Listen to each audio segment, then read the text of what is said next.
गव्हाच्या पिठाची आणि आप्पे पात्रात बनवलेली नान कटाई मैदा न वापरता आणि तरीही चवीला मात्र अप्रतिम अशी लोखंडाच्या तव्यावर बनवलेली आहेत. कलरला सुंदर अशी ही नान कटाई आप्पे पात्रात बनवलेली आहेत व ही ताटलीवर बनवलेली आहेत.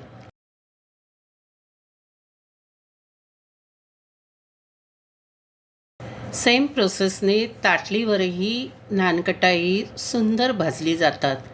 त्यांना छान कलर येतो. नमस्कार, मी सीमा सावंत. मनातलं सारं काही या चॅनलवर तुमचं सहर्ष स्वागत करीत आहे. प्रत्येकाला खावी खावीशी वाटणारी अशी ही नानकटाई. तुम्हाला माझी ही रेसिपी आवडली तर पटकन सबस्क्राईब करा. इथे आपण एक भांडं घेऊन त्यावर एक चाळण ठेवायची आहे आणि त्यामध्ये 1 कप गव्हाचं पीठ टाकायचं आहे. गव्हाची नानकटाई करत असल्यामुळे आपण मैद्याऐवजी गव्हाचं पीठ घेतलेलं आहे. त्यात अर्धा कप बेसन टाकायचं आहे आणि पाव कप 0 नंबरचा रवा टाकायचा आहे. तुमच्याकडे एवढा बारीक रवा नसेल तर तुम्ही जाडा रवा मिक्सरवर फिरवून घ्या.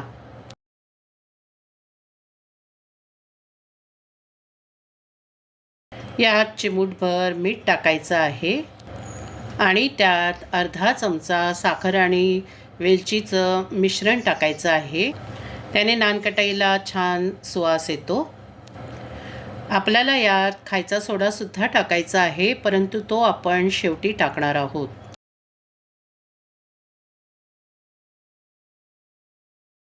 सर्व मिश्रण व्यवस्थित चाळून घ्यायचं आहे. आपण चमच्याने मिश्रण ढवळायचं आहे. चाळणीवर टाकल्यामुळे मिश्रण व्यवस्थित एकत्र होतं.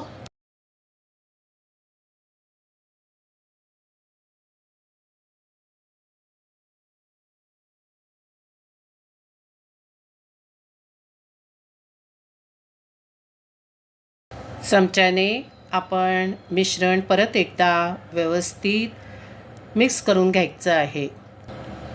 आता हे मिश्रण आपण बाजूला ठेवूयात. आता पिठी साखर बनवण्याकरता आपण मिक्सरच्या भांड्यात 1 कप साखर घ्यायची आहे. आता एका बाउलमध्ये आपण पाऊण कप साजूक तूप घेणार आहोत. ते आपण जाडं म्हणजे रवाळ घ्यायचं आहे. कुठल्याही परिस्थितीत ते पातळ घ्यायचं नाही. हे पाऊण कप तूप आपण एकदम घालायचं नाही आहे. आपण आधी अर्धा कपचं आहे. आपण पाव कप तूप बाजूला ठेवूयात. आपल्याला जसं ते लागेल तसं ते आपण वापरणार आहोत. आपण इथे अर्धा कप साजूक तूप बाउलमध्ये घेतलेलं आहे. आता या अर्धा कप साजूक तुपात आपण जी साखर मिक्सरवर दळून घेतली होती ती पिठी साखर 1 कप आपण टाकणार आहोत. आपण इथे मापं अचूक घ्यायचे आहेत. जर तुम्ही वाटीचं माप घेतलं तरीही चालेल, पण सर्वांसाठी मग ती एकच वाटी वापरा.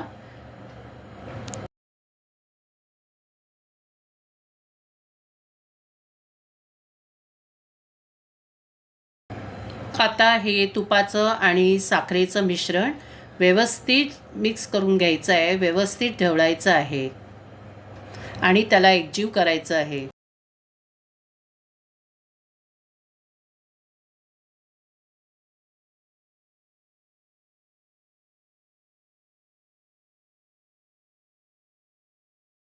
मिश्रण खूपच कोरडं आहे. आपण त्यात अजून थोडं तूप टाकूयात.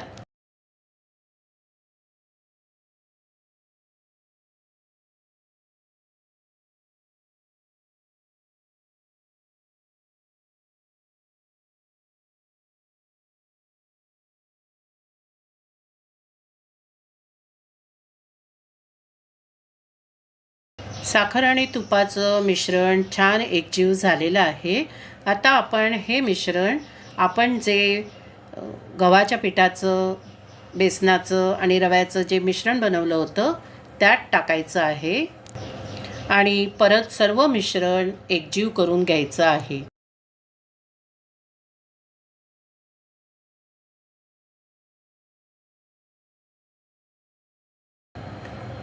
हे मिश्रण एकजीव करताना आपण एकदम हळूवार हाताने करायचं आहे. अजिबात ते चपातीच्या पिठासारखं मळायचं नाही आहे. अगदी हळूवार हाताने त्याला एकत्र करायचं आहे. आपल्याला त्याचा गोळा बनवायचा आहे. पीठ अजूनही सुकं आहे, याचा गोळा बनणार नाही आहे. यासाठी आपल्याला यामध्ये थोडं अजून तूप घालायची गरज आहे. याचा गोळा बनेल इतपत आपल्याला त्यामध्ये तूप घालावं लागणार आहे.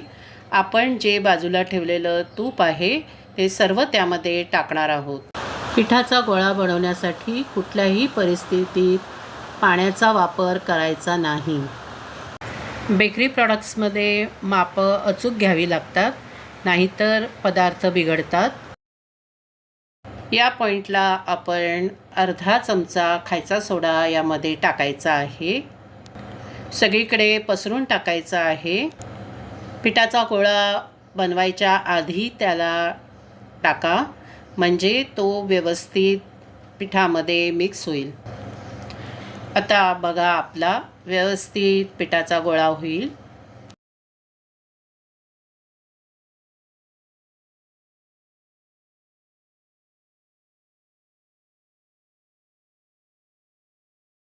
पहा, ह्याचा व्यवस्थित गोळा झालेला आहे. आता या मोठ्या गोळ्याचे आपल्याला छोट्या छोट्या गोळ्या करायच्या आहेत. पण सध्या त्याला आपण थोड्या वेळासाठी झाकून ठेवूया आणि पुढची तयारी करूया. इथे मी एक लोखंडी तवा घेतलेला आहे आणि त्याला 5 मिनिटासाठी प्रीहीट करून ठेवलेला आहे. त्यावर आपण आप्पे पात्र ठेवायचं आहे. आपण प्रथम आप्पे पात्रात नानकटाई करणार आहोत. त्यासाठी आपण आप्पे पात्राला थोडासा तुपाचा हात लावलेला आहे. खरं तर हे नॉनस्टिक आहे, पण प्रिकॉशन म्हणून थोडंसं तूप लावलेलं केव्हाही चांगलं. आता पिठाचे छोटे छोटे गोळे करून आपण डायरेक्ट ते आप्पे पात्रात ठेवायचे आहेत.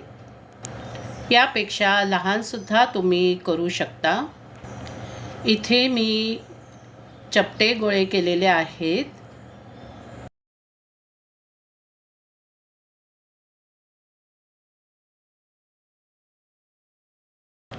आता आपण आप्पे पात्रात ठेवलेल्या सर्व गोळ्यांवर बदामाचे किंवा पिस्त्याचे काप लावणार आहोत.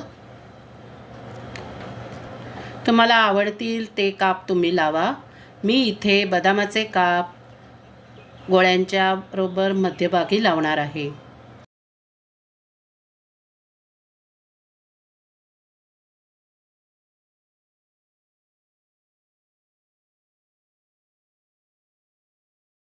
आता आपण आप्पे पात्र झाकायचं आहे. आपण आप्पे पात्र मंद गॅसवर 15 ते 20 मिनटं ठेवणार आहोत.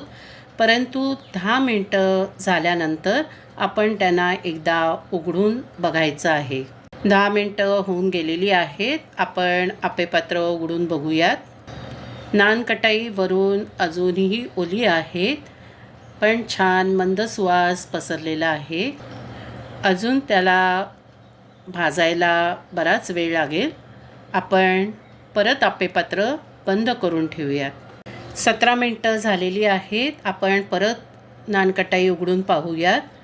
वा, छान ती फुगून वर आलेली आहेत आणि आता सुगंधही छान दरवळतो आहे.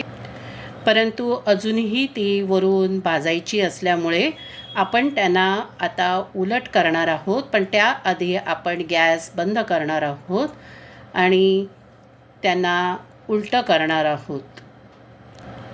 जर ती तुम्हाला खूपच ओलसर वाटत असतील तर गॅस बंद करून 5 मिनटं तुम्ही आहे त्या अवस्थेतच त्यांना ठेवा.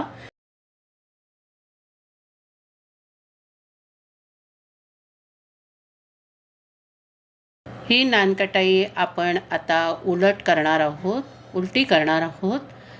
त्यासाठी आपण चमच्याचं सहाय्य घेऊन आपण त्याला हाताने उलटी करू शकतो.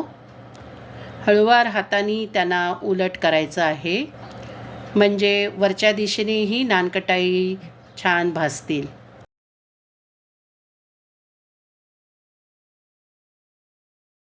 याप्रमाणे सर्व नानकटाई आपण उलटवायची आहेत. जेव्हा ती व्यवस्थित भाजली जातात तेव्हा ती अगदी सहजपणे उलटी करता येतात, नाहीतर ती कुस्करली जातात. शेवटी आपण स्वतः करणं हा अनुभव वेगळाच असतो. सरावाने सर्व गोष्टी चांगल्या होतात. पण जर इतकी चांगली बिस्किटं तुम्हाला जर घरच्या घरी करता आली तर किती छान आहे. बाहेर काय तेल वापरत असतील, काय तूप वापरत असतील, आपल्याला काहीही माहीत नसतं. अशा वेळी आपल्या आरोग्यासाठी चांगलं आपण आपल्या स्वतःच्या हाताने घरीच करू शकतो. आपल्या माणसांना जर आपण काही चांगलं करून घालू शकलो तर त्याचा आनंद काही वेगळाच आहे. सर्व नानकटाई आपली उलट करून झालेली आहे. आता आपण त्यांना परत झाकून ठेवायचं आहे आणि तसंच त्यांना 7-8 मिनटं ठेवायचं आहे. अजिबात आपण गॅस चालू करायचा नाही आहे. जेवढा तवा गरम आहे आणि आप्पेपात्र गरम आहे त्यातच ती वरच्या बाजूनी व्यवस्थित भाजली जाणार. आपण आप्पेपात्र उघडून पाहूयात. नानकटाई वरूनही व्यवस्थित भाजलं गेलेलं आहे. आपण आता त्यांना खाऊ शकतो.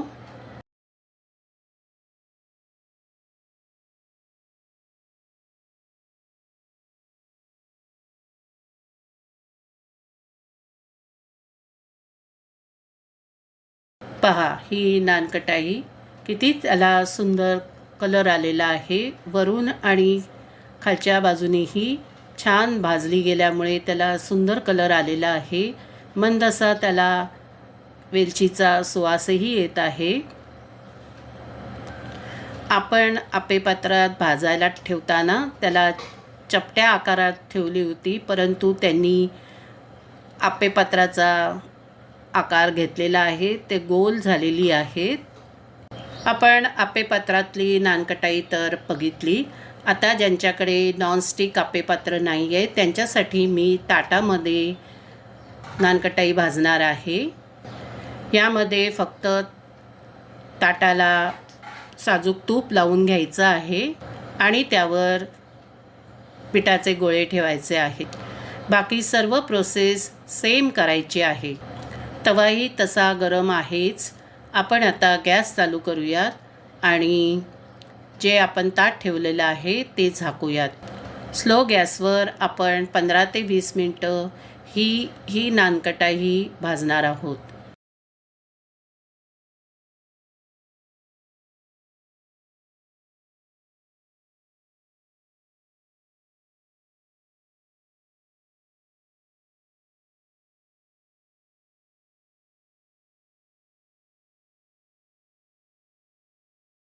आपली नानकटाई खाण्यासाठी तयार आहेत.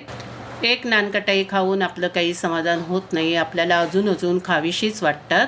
अशी ही गव्हाच्या पिठाची आप्पेपात्रातली आणि ताटलीतली नानकटाई आपण घरी बनवलेली आहे. तुम्हाला माझी रेसिपी आवडली तर नक्की लाईक, शेअर, सबस्क्राईब करा, कमेंटही करा. लहान मुलांना आपल्याला सतत काहीतरी खाऊ द्यावा लागतो. अशा वेळी आपण घरच्या घरी हेल्दी अशी ही नानकटाई करून त्यांना खायला दिली तर त्यांच्या आरोग्यासाठी किंबहुना मोठ्या माणसांसाठी सुद्धा ती चांगली आहेत.